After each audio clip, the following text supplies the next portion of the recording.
guys, what's up? I'm Greg, he's Q. Together we're Mr. Happy 0121, and whether you know it or not, today is a special day. You're going to want to phone the neighbors and wake the kids. Maybe for the first time ever. He was like, what the hell does that even mean? It means, for the first time ever, we're actually going to try to say something nice about Burger King. As we review the brand new chicken rings. And it's hard to get that out. Say it once. Say chicken rings. Chicken rings. Does your mind want to say chicken wings? No. My mind wants to say chicken wings. Regardless, I may not give this a great review, so don't get all upset about that's what I'm going to say good about Burger King. But I've heard a lot of people just dumping all over Burger King for this product. We're not going to do our normal like up close up in-depth thing because it's circles of chicken. Use your imagination. A lot of people are up in arms that Burger King did this and that they have no imagination. What a thing to be up in arms about. That's what I think. Here's what I'll say about this. We're talking about it. We're going to eat it. And other people are going to see us do it. Other people review it. So the person that thought of chicken rings, guess what? They did their job. Of course it's going to taste the same. It's just in a different shape. So it really shouldn't make any difference. Now, texture-wise, it may. And so we're not going to drop a bunch of knowledge about this product on you because it's a chicken fry in the shape of a circle. We're going to eat it and tell you if we like it. But as far as dropping knowledge, after we do that, I'll tell you how these are made. Oh. I was there. I was in the building when chicken fries were originally made 8 years ago. Test market. I was one of the first people in the world ever to try them. Watched them made on the assembly line. So if you want to know what's in these, hang out. But now let's get into this review.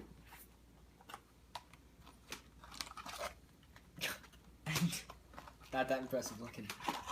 You know, these look a little different than the pictures I've seen. They look, I don't know, they look like donuts. Yeah. I pictured them more looking like onion rings.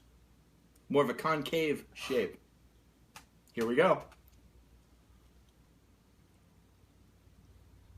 Having said all of that I said, I do have a different opinion of these. We'll get to that after the zesty sauce. Ring sauce.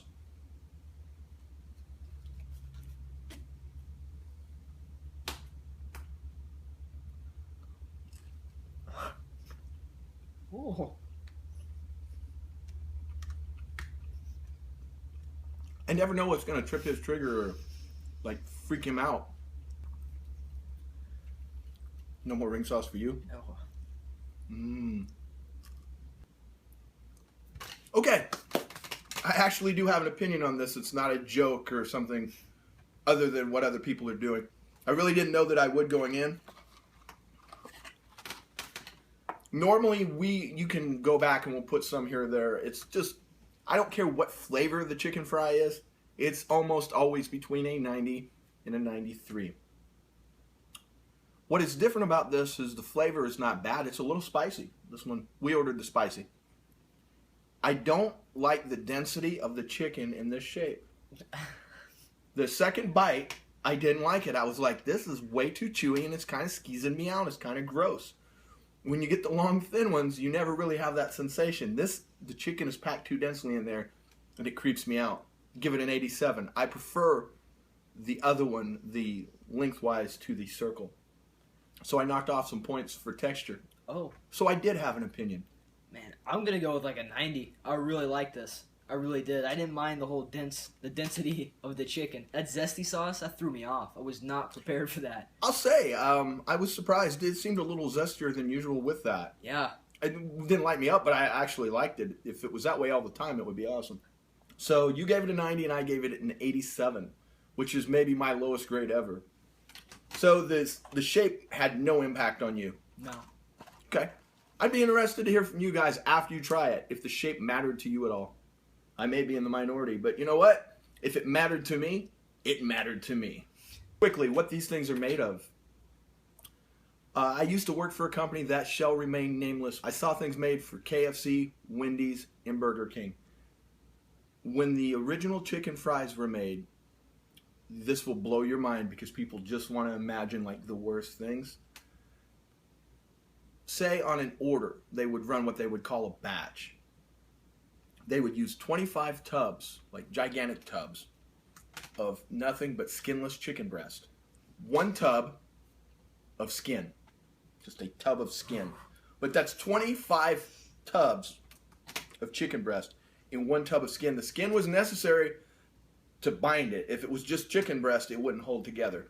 Now, they had chemicals that they pumped into it, but they would take all this chicken breast, and it would kind of make you sad. They would pulp it. They would beat it into like a paste.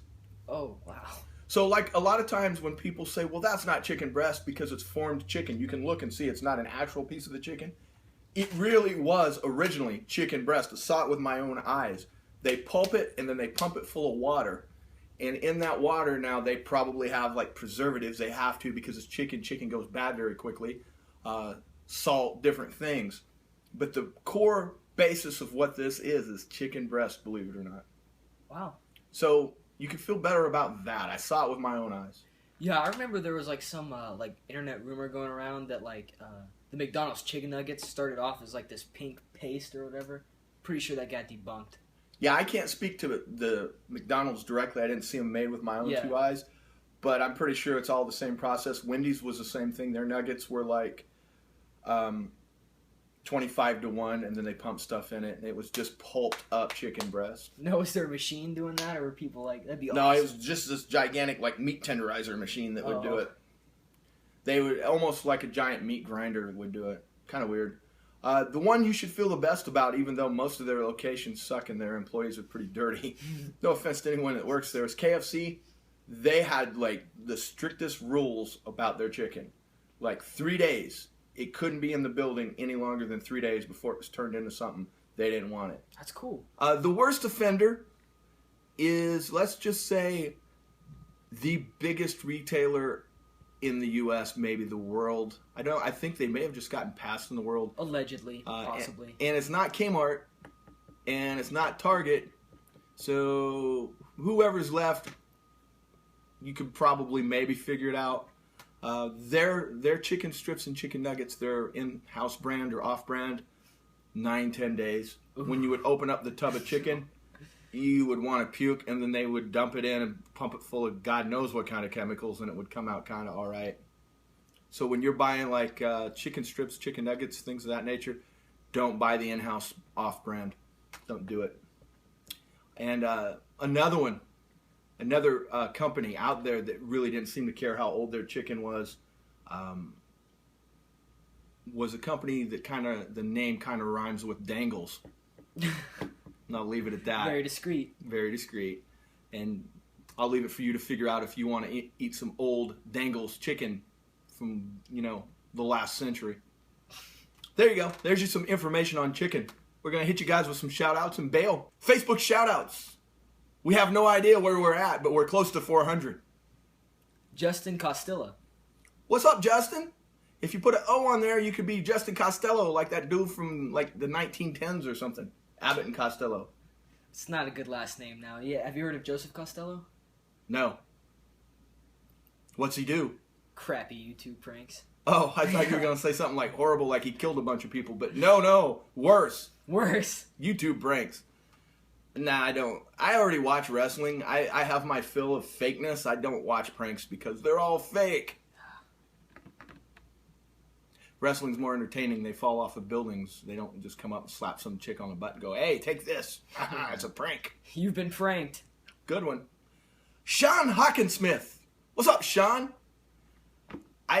We don't have anything funny to do with your name or anything really, Hawkinsmith. I will say it's different. I've never heard it. I'm sure because of the Hawkin, you've heard enough jokes in your life that like you just like got the arm ready to punch anyone at any time.